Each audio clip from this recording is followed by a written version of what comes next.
Hi everybody, the book I'm going to pitch to you today is called Dear Martin by Nick Stone.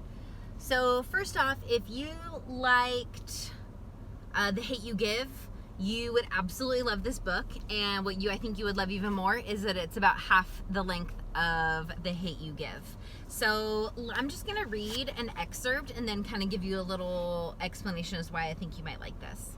So chapters are dated, and then there's also these little letters where he writes to Dr. King. So he's been studying Dr. King and his teachings, and so he decides to start writing to him, even though it's in a modern day society.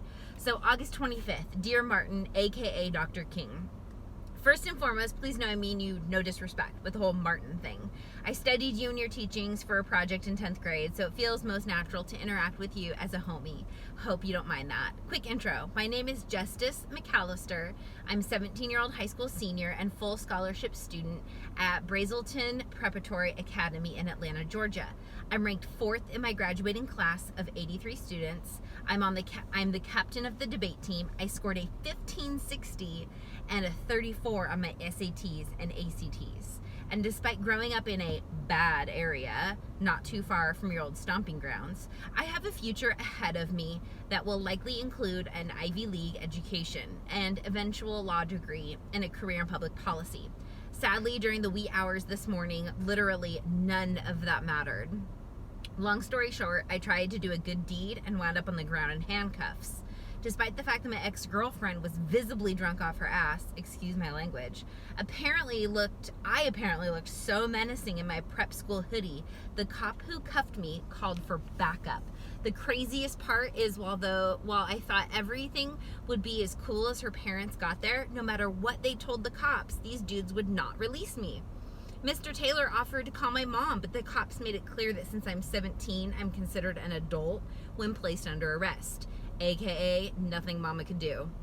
Mr. Taylor wound up calling my friend SJ's mom, Miss Friedman, an attorney, and she had to come bark a bunch of legal hoo-ha at the cops' faces before they'd undo the handcuffs.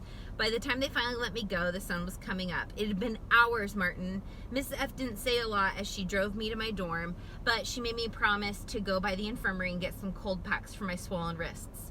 I called my mama to tell her what happened, and she said she'll file a complaint first thing in the morning, but I doubt it'll do any good. Frankly, I'm not real sure what to feel. Never thought I'd be in this kind of situation.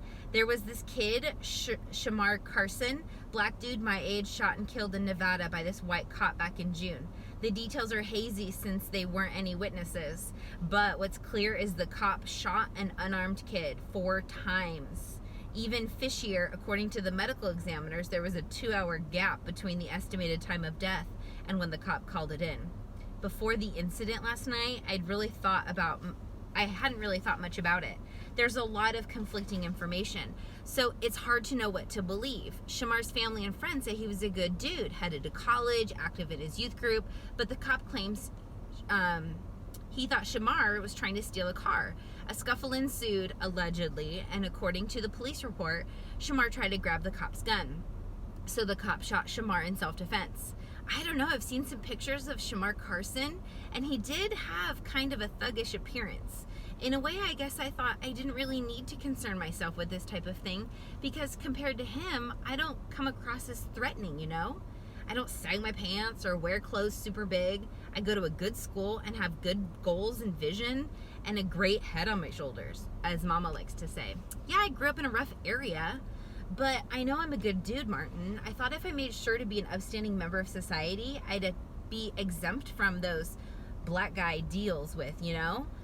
Really hard to swallow that I was wrong. All I can think of is how different would things have gone if I had not been a black guy. I know initially the cop would only go by what he saw, which probably did seem a little sketchy. But I've never had my character challenged like that before. Last night changed me. I don't want to walk around pissed off and looking for problems. But I know I can't continue to pretend nothing's wrong. Yeah, there are no more colored water fountains, and it's supposed to be illegal to discriminate. But if I can be forced to sit on the concrete in 2 tight cuffs when I've done nothing wrong, it's clear there's an issue, that things aren't as equal as folks say they are. I need to pay attention more. Martin, start really seeing stuff and writing it down. Figure out what to do with it. That's why I'm writing to you. You faced worse, stuff than sitting in handcuffs for a few hours, but you stuck to your guns. Well, your lack thereof, actually. I want to try to live like you, do what you would do, see where it gets me. My wrist is killing me, so I have to stop writing now. But thanks for hearing me out. Sincerely, Justice McAllister. So what I really enjoy about this book is it's a narrative story, but then you also have a lot of these real issues that are going on in America right now. I also like the letters that come in between different chapters, so you get this other kind of conversation that he's going, and this reflection with where have we really come in the last 60 some years since Dr. King was fighting during the civil rights movement. I think it's very easy to read. It's very accessible. It definitely pulls on a lot of social justice issues that are going on right now. And I think also he looks at some really interesting conversations he has with some kids in one of his classes. It's like a debate class. And so they start talking about some of these issues, and you get to hear kind of like both sides and kind of the ignorance of some people in not seeing that this is still an issue in our society today.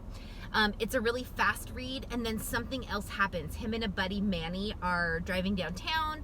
They've got music blasting, and there's somebody that pulls up next to him, and there's a little conflict, and something else happens. So it's not just about him getting pulled over by that cop and hassled that one night. Really, really interesting fast read. It's called Dear Martin by Nick Stone. Strongly recommend you check it out.